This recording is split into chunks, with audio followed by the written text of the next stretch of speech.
Uma das questões desconcertantes que mais cedo ou mais tarde surge para confundir o cristão é como pode cumprir o mandamento bíblico de amar a Deus de todo o coração e o próximo como a si mesmo. O cristão sincero, enquanto medita nesta obrigação sagrada de amar a Deus e a humanidade, pode experimentar uma certa frustração gerada pelo conhecimento de que ele não pode criar deliberadamente qualquer entusiasmo emocional com relação ao seu Senhor ou seus irmãos. Ele deseja isso, mas não consegue fazê-lo. As deliciosas fontes do sentimento simplesmente não correm.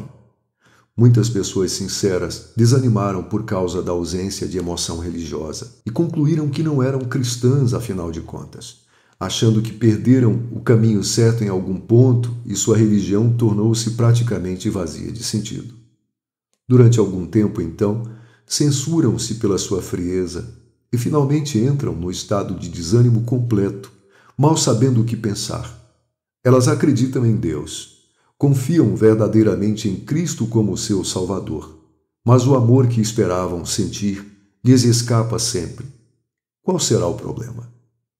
Esse problema não é fácil. Existe uma dificuldade real, a qual pode ser estabelecida em forma de pergunta: como posso amar obrigado? De todas as emoções de que a alma é passível, o amor é a mais livre, a menos racional, a que tem menor probabilidade de atender ao chamado do dever ou da obrigação e certamente aquela que não atende ao mandado de outrem. Nenhuma lei jamais foi passada que pudesse compelir um ser moral a amar outro, pois pela sua própria natureza, o amor deve necessariamente ser voluntário. Ninguém pode ser coagido ou ameaçado a fim de amar alguém. O amor não surge assim. O que pode fazer então com o mandamento do Senhor para amar a Deus e ao nosso próximo? A fim de descobrir o caminho que leva da escuridão para a luz, precisamos apenas saber que existem duas espécies de amor: o amor do sentimento e o amor da vontade. Um deles está preso às emoções, o outro à vontade. Esse amor do sentimento é mínimo o nosso controle sobre ele. Ele vem e vai, sobe e desce, chameja e desaparece segundo lhe apraz, e muda de quente para morno, para frio, e depois se aquece de novo como faz o tempo. Não foi a esse amor que Cristo se referiu quando disse aos seus discípulos que amassem a Deus e uns aos outros. Tentar fazer com que este tipo de afeição caprichosa entrasse obrigatoriamente em nosso coração seria o mesmo que ordenar a uma borboleta que pousasse em nosso ombro. O amor recomendado na Bíblia não é o amor-sentimento, é o amor-vontade, é uma decisão tomada deliberadamente. Eu agradeço essas frases tão adequadas a um mestre da vida interior, cuja pena foi há pouco silenciada pela morte. Deus jamais pretendeu que um ser como o homem fosse presa de suas emoções. A vida emocional é uma parte nobre e adequada da personalidade total, mas pela sua própria natureza tem uma importância secundária. A religião tem como base a vontade, e o mesmo acontece com a retidão. O único bem que Deus reconhece é o bem deliberado. A única santidade válida é aquela que é deliberada. O pensamento de que diante de Deus todo homem é aquilo que quer ser deve nos animar.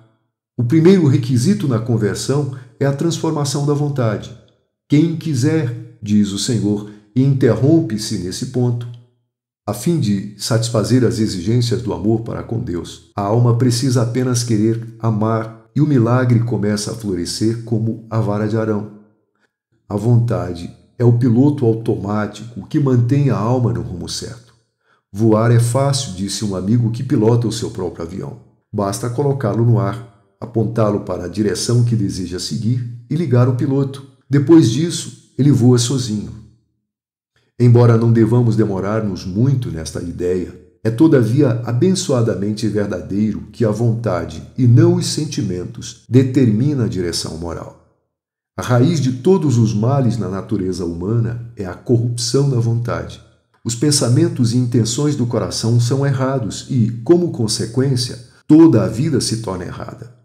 O arrependimento é, em primeiro lugar, uma mudança de propósito moral. uma inversão súbita e violenta da direção seguida pela alma. O filho pródigo deu o primeiro passo para sair do chiqueiro quando disse: levantar-me-ei e irei ter com meu pai. Da mesma forma que um dia desejou sair da casa do pai, ele queria agora voltar. Sua atitude subsequente provou sua sinceridade. Ele realmente voltou. Alguns podem concluir, pelo que ficou dito acima, que estamos querendo eliminar o júbilo do Senhor como uma parte válida da vida cristã. A fim de evitar esta conclusão errada, eu ofereço a seguinte explicação. Para amar a Deus de todo o coração, devemos primeiramente querer isso. É preciso arrepender-nos de nossa falta de amor e decidir deste momento em diante fazer de Deus o objeto de nossa devoção. Devemos fixar nossa afeição nas coisas do alto e dirigir nossos corações para Cristo e as coisas celestiais. Devemos ler as Escrituras todos os dias e obedecer-lhes com o espírito de oração, sempre desejando firmemente amar a Deus de todo o coração e a nosso próximo como a nós mesmos.